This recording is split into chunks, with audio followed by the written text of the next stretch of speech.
Hello, this is Matt. I'm the CEO and co-founder of Build, Grow, Scale. And what we do is we help people optimize their websites so that they make more sales from the same amount of traffic.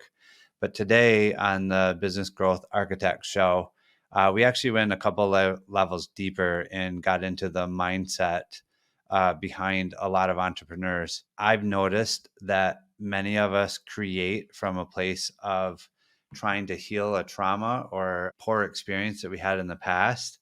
And when we can build from a place of wholeness, the business actually does way better. And we go into all the nuances and a deep dive about that today on the podcast. And I really enjoy it.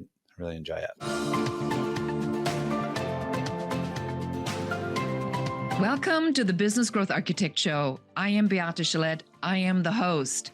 I want to welcome you to our globally top 10% ranked podcast, where you will hear from industry experts about the strategies that are working right now to unlock hidden opportunities in any market so that you can grow your authority and scale your impact. And now let's get started with the show. Hello, everyone, and welcome back. This is your host, Beate Chelette, and this is another episode of the Business Growth Architect Show. Today with me is Matthew Stafford from Build, Grow, and Scale This Way. And we're going to talk about something really interesting today, and that is, are you addicted to learning? And should you be not doing that and instead do more and learn less? Matthew, I'm excited to have you on the show for a loaded topic. Yeah, I'm excited to be here too. Thanks for having me. Wonderful. So when we talk about something that you call a trauma response of business owners, what do you mean by that? Oh, yeah, jumping right in. So I think, Right in. yeah, yeah. This came from discovery of my own personal journey. And so the way my brain works is once I start figuring something out, I want to know what caused it to make sure that it wasn't just a one-off or I didn't get struck by lightning and it just worked that one time. And so as I went through my own healing journey from some trauma, growing up, I started talking to a lot of other entrepreneurs about it. And what I realized was that our community tends to have a lot of people who have trauma in their past. And so then I started trying to wrap my brain around what makes that the case here. And so essentially, trauma is a feeling of loss of control, and it's individually defined by each person. My trauma might not be trauma for you, or yours might not be for me. But when that happens, typically while we're young, we make a story about it. And a lot of times it can be, I'm not good enough, or I'm broken, or all the different iterations of that. And so what I found is a lot of the entrepreneurs, they're building these businesses in order to feel better internally. And that just, it doesn't work. You can build a really good, successful business. The term that I came up with is publicly successful, privately unfulfilled. So you can make a bunch of money and everybody thinks that you should be super happy. But internally, you never healed the wound. And so the business is literally almost makes it worse because now nobody thinks that you have a reason to complain, even though the business has nothing to do with why you hurt inside. And so through that process, I was like, man, why is it that it seems like we've congregated around business? Well, if you dealt with trauma when you were little, you came up with a story as a coping mechanism. And so that coping mechanism gives you the freedom to operate within inside of a traumatic environment every day. And that's what business is. You're never actually in control in business. Things are always changing. That's what makes an entrepreneur an entrepreneur. You have to change and do things differently all the time. And so the normal people who have not dealt with that stuff are like, no way, I don't want anything to do with what you do every day. And so what I found is, one, we've the majority, I would say 9 out of 10, if not 10 out of 10, have something that they can look back to in their childhood that brought them to this place of thinking like, oh, I want to build this business to have freedom or to be able to make my own choices. And I think that's what they're looking for. So yeah, that's my take on it. Yeah, I think it's a really important conversation to have, and one conversation that is not being had in the right way or exploited by internet marketers, if I'm really honest with you here. So I just got back from an ayahuasca journey not too long ago, and everything I was afraid of happened. And it was exactly what you were talking about. It is always going back to this thing. And literally, I mean, it was in a group of 80 people and everybody had the thing. It was just a different thing. But it was about abandonment, trust, worthiness, parents that were absent, parents that were trying to get out their children what they couldn't find within themselves, and then repeating a generational trauma pattern going forward. I find it absolutely fascinating that you are addressing a topic that that everybody kind of wants to talk about, but nobody does. Yeah. Why do you think is it that, so we entrepreneurs, small business owners, we're here to create freedom. Are we based on this idea that we have this trauma? Are we carrying more than we have to? Are we running away from it? Are we proving something? What is behind that? Is it the unhappy child that is looking for external validation? What have you found in your Well, I think it's a combination of all of those. It would be, I don't think that a lot of people try to figure out the one size that fits all. And I think that, again, trauma is individually defined. I've been in a workshop where one lady, her family had went through the concentration camps. And then there was another guy there who, when he spoke of his trauma, spoke of it as just as serious. And literally his trauma was that his mom was always late to pick him up. So he thought she wasn't coming. So, but she always did. It didn't matter. It was that fear of that, oh, one day she's not going to. Don't really think there's one size fits all. I think the best way for all of us to figure it out is to actually talk about it. And it's really crazy that our brain thinks, oh, if I tell people the things about me that I think are bad, nobody will like me, or they'll leave me, or they will abandon me. And it couldn't be farther from the truth.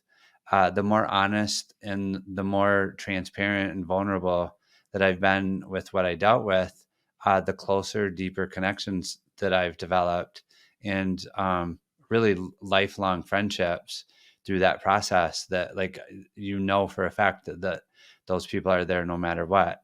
And so, for some reason, our brain tells us the opposite of what's true. And so we go through this battle of like, oh, I have to just put my best foot forward. Because if I do that, then you'll like me, or then you won't leave, or then you won't whatever.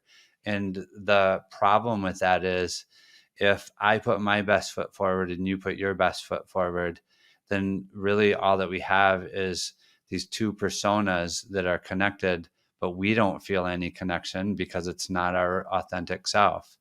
And so, really, I don't think there's, I guess if there is a one size fits all, it's literally that you talk about it, that you address it. The moment you start talking about it, it gives you the ability to let go of it and move on. I literally am not run by my traumas anymore, but for the first 40 plus years of my life, I certainly was. And so I would say find a group of people that you feel safe with. One of the things I say is shame dies when stories are told in safe places.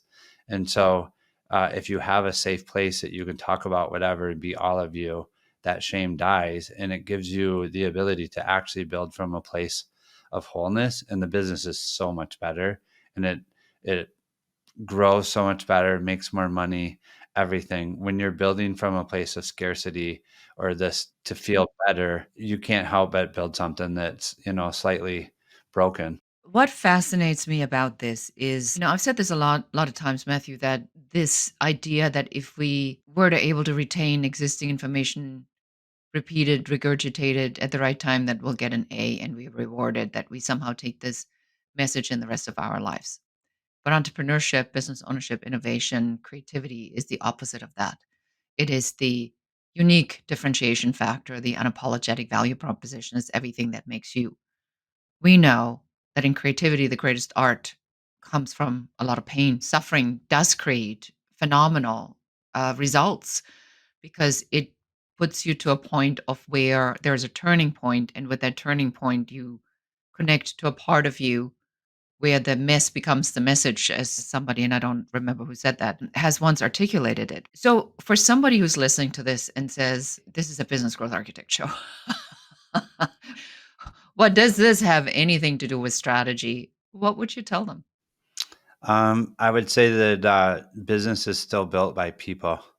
And the majority of entrepreneurs that we help, because we have a community of hundreds of entrepreneurs, and then, thousands that we've helped over the last 10 years, the one common denominator is they're all built by people. And most businesses don't have business problems, they have people problems.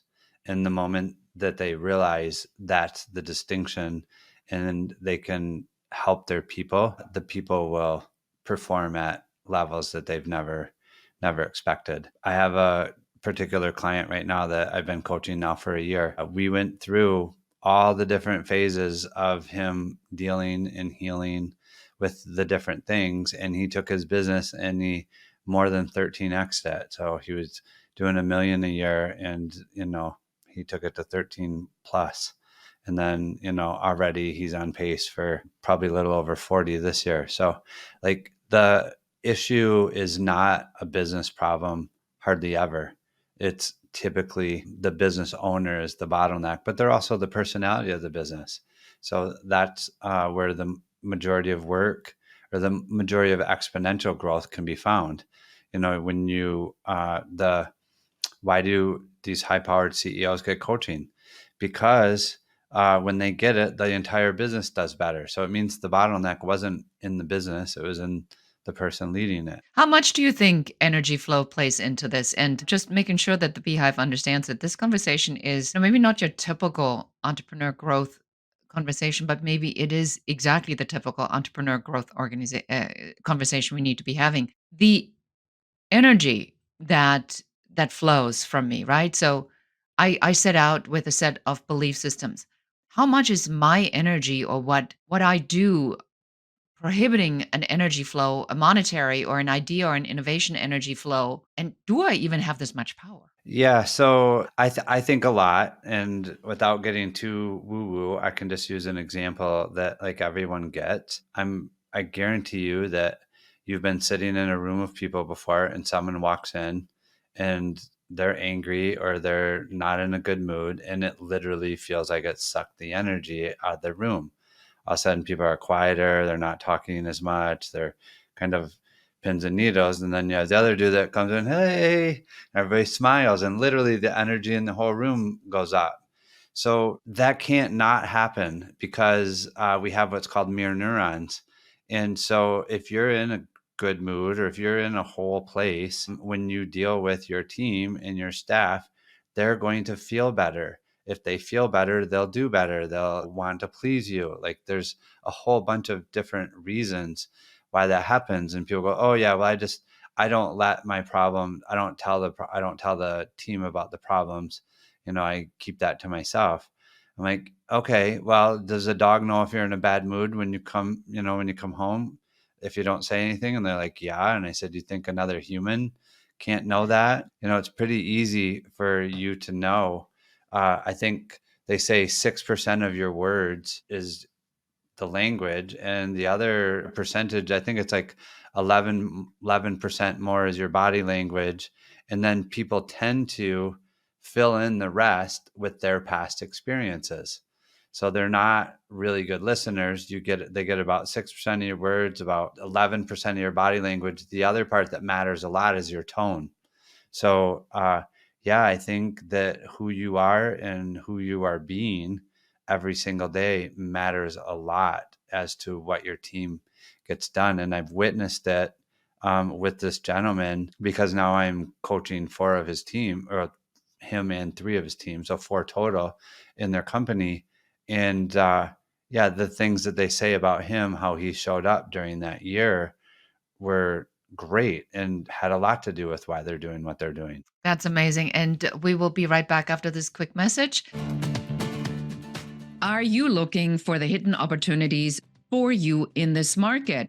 Or are you simply wanting to figure out what is your unique differentiation factor that makes clients want to work with you and not your competitors? If this resonates, I want to invite you to go to uncoverysession.com and schedule your 15-minute complimentary uncovery session with one of our business growth advisors that will take you through what your number one business growth blocker is, what you can do to remove it, and what your very best next step should be. And now let's get back to the show. And welcome back. Beate here with Matthew, talking about how energy, trauma, and who you are as a leader really affects your business. I want to talk now a little bit, Matthew, about the decision making in the business. The internet marketing world is telling me I need to learn how to speak from stage. I need to learn how to do a funnel. I need to learn how to convert. I need to learn how to get leads. I need to learn how to write. I need to write a book. I need to publish it. It needs to be a bestseller, of course. I need to have an online program. I need to have a membership program. I need to have an event. Everybody tells me more, more, more, more, more. How does this affect everything? Well, every one of those people that's telling you that you need that is probably someone that's selling that. And so my advice is obviously I have to get a bunch of people off the fence in order to be successful, is less learning, more doing. So you don't have to be an expert at all four forms of traffic before you can be an expert at one. You can be an expert at one and then start adding the other ones once you're profitable, or you can hire someone to do it.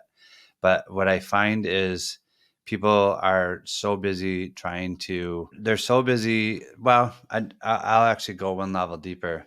What I think is actually happening is if I have a dream to build this e-commerce business and I'm learning, I'm still growing and moving towards this dream of having an e-commerce business. If I stop learning and start doing and it doesn't work, then I'm a failure. And then everything inside that I believe, that my inner limiting beliefs, it's all true. See, they were right. And so they're so afraid of them trying something and it not working that they literally get in this perpetual phase of always learning, thinking like, oh, well, I'm actually doing work towards building my dream, when really all they're doing is just prolonging, how soon they can have it. Because you'll never be an expert at all of those things like you brought up, but they say you need them all.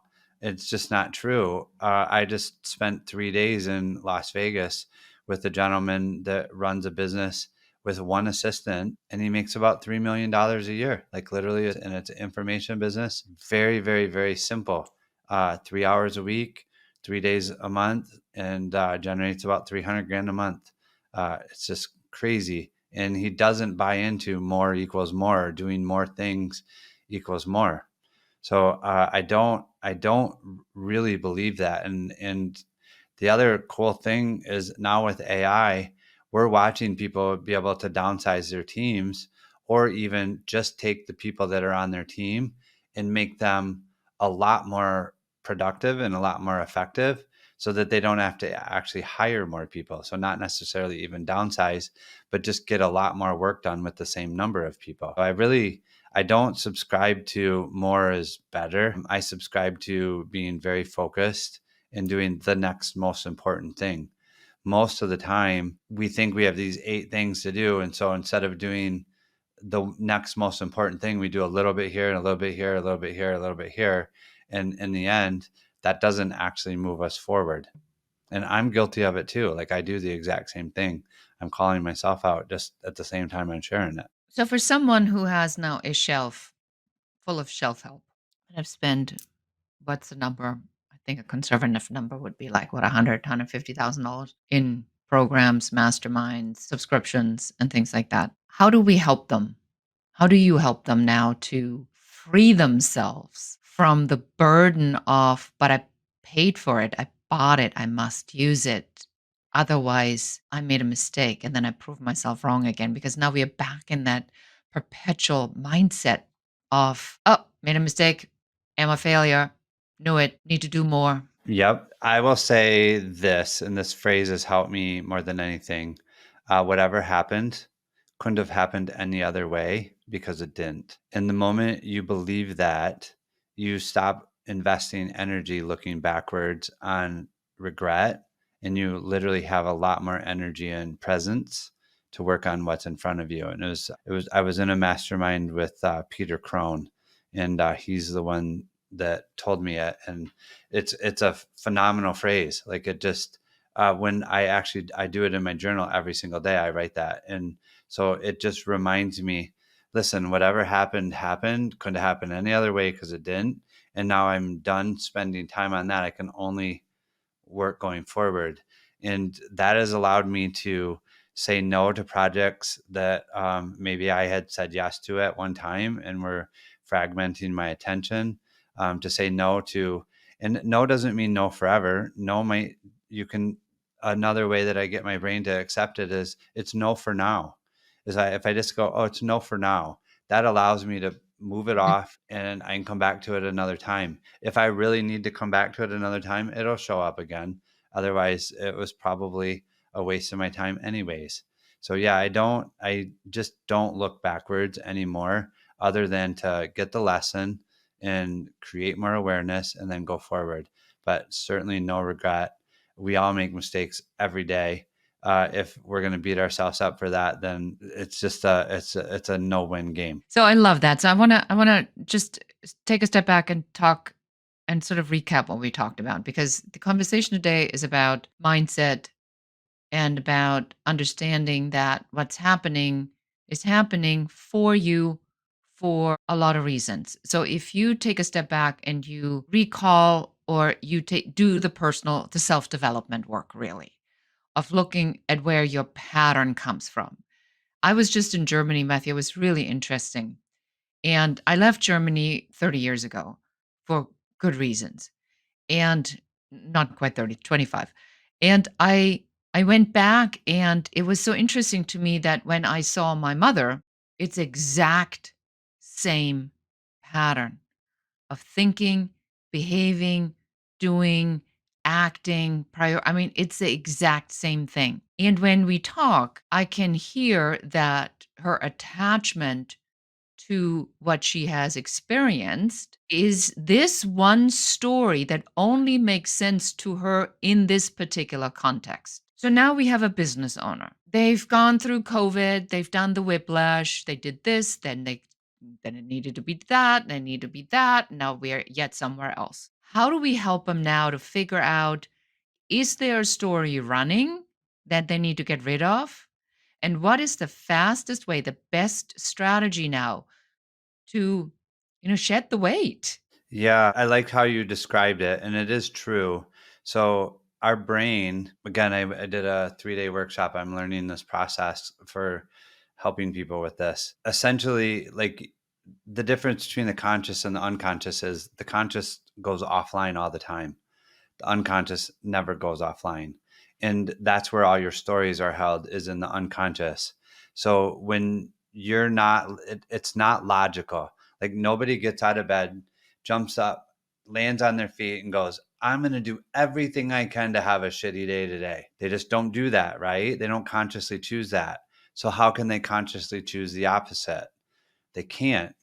They can try, but all the stories are at the subconscious level. So it really needs to be done at the subconscious level. And the problem is their brain has categorized, and all of our brains do, is this memory is like an open file. And so we continue to treat it like it's still happening. But the truth of the matter is, what we have to do is our brain has to recategorize that file and close it. That's a memory of an event that happened in the past that's no longer happening. There's no action needed. And so through that process of closing that file, then it just becomes a fact of life rather than this thing that's constantly triggering you and making decisions in the background. I was in an event with David Nagel, who is a big mindset trainer, and I had this vision of me trying to sail with an anchor, and which is obviously not very practical. And then I became, being German, a specialist on anchors, and I became a diver. So I could go down to the anchor, and there was a coral, so I became a coral specialist on top of being an expert diver. And then one day somebody gives me a knife. Yeah. And you go, but now that I let this story go, it changes everything. Then everything that I believed in is no longer true. How much does the attachment to that story that, entrepreneurs, business owners are telling themselves really play a part in them not wanting to make the change, being afraid of making the change? Because what if that story now changes and it's no longer true? Right. Well, hopefully it was never true anyways. It was never true. It was made up from a 5-year-old that had a very small scope of life and no logic brain to form the memory. And so, yeah, there's very, very little of it that's true. And then there's a new study out. Like forever, we believed that essentially every memory is stored back there. Well, it's not true. They have now there's over 100 white papers out. Essentially, when you recall a memory, you actually use protein from your body and rebuild the memory based off of what you think happened, and then it's put away again. So every time that you bring a memory out, you're actually rebuilding a portion of it, and it's not the same. And so, yeah, I will tell you, the people who get over it very quickly and I see huge results very fast are the ones who are not attached to being a victim. The people who blame the event, blame everything else about it as to that being the cause, those people are in love with the story that it's not my fault. I can't do anything about it. The people that go, nope, that's an event. It happened in my life. I gave it way too much importance for a long time. Now I realize it's no longer true, or it's not happening anymore, and they can move forward. So, very quickly, the people who are victims will find a new thing to latch onto. The people who are not victims, who take 100% responsibility for, yes, it happened. It's a part of my life. I learned from it, and now I'm going forward. I don't have to use that as my reason for not doing well anymore.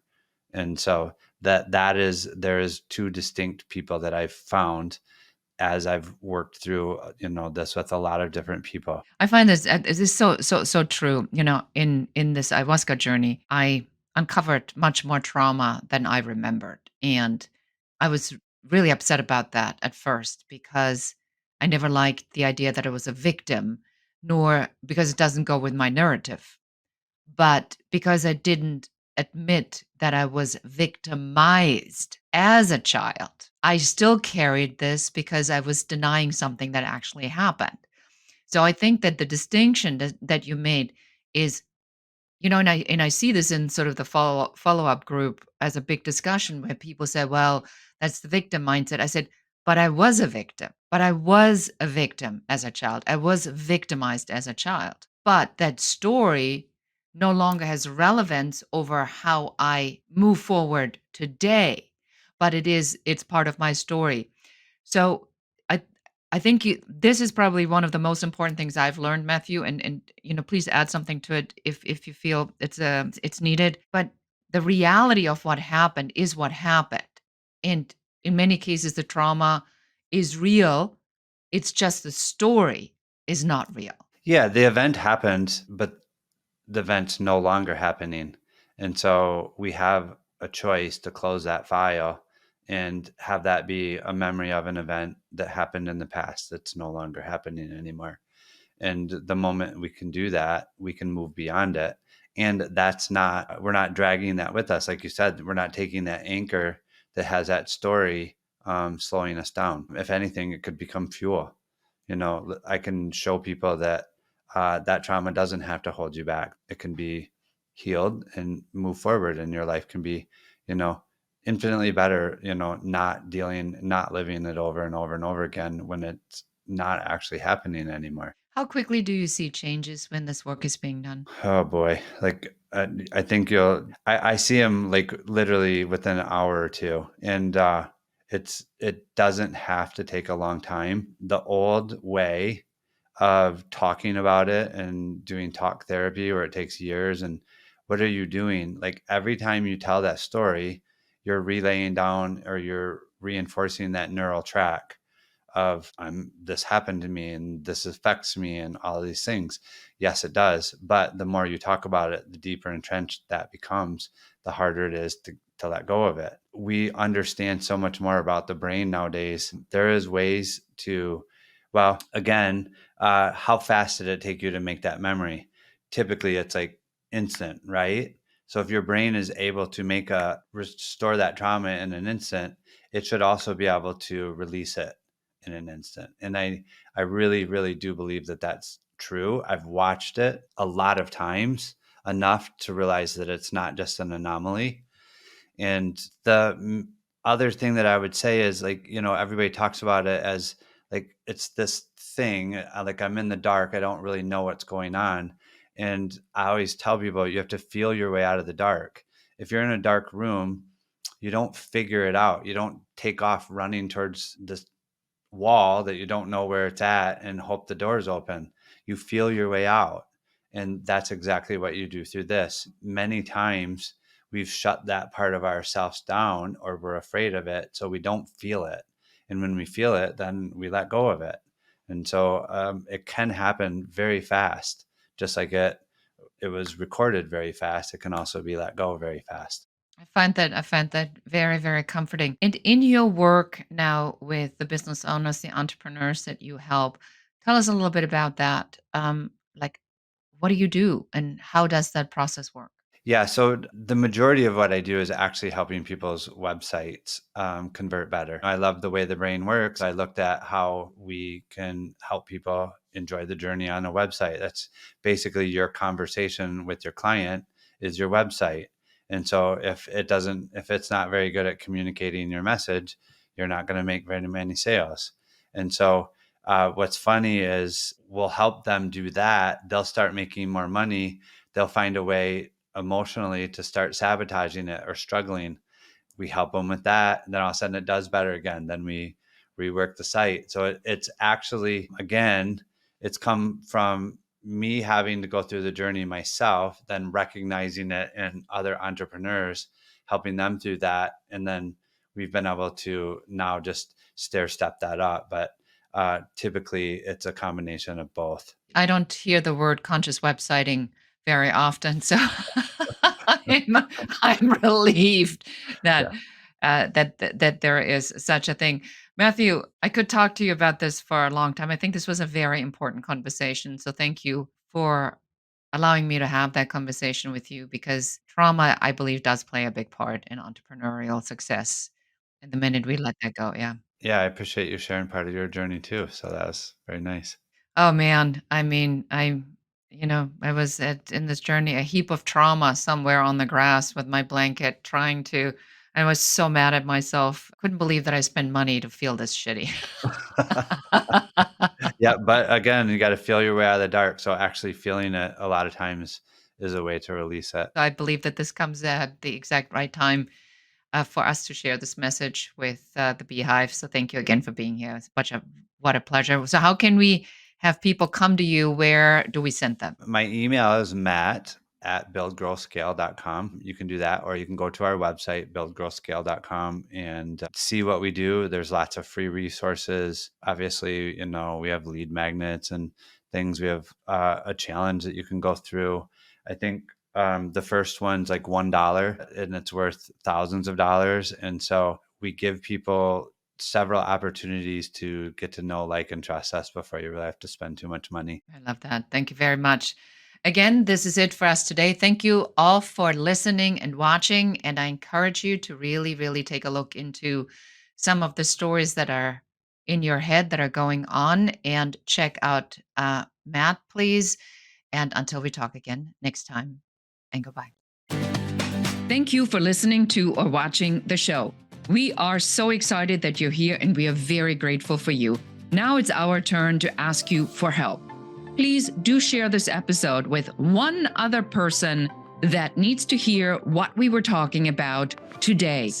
If there's any question you have about business, please do reach out to us and let us know. And don't forget to schedule your complimentary uncovery session at uncoverysession.com, where one of our business growth advisors will help you to figure out what your number one business growth blocker is in only 15 minutes.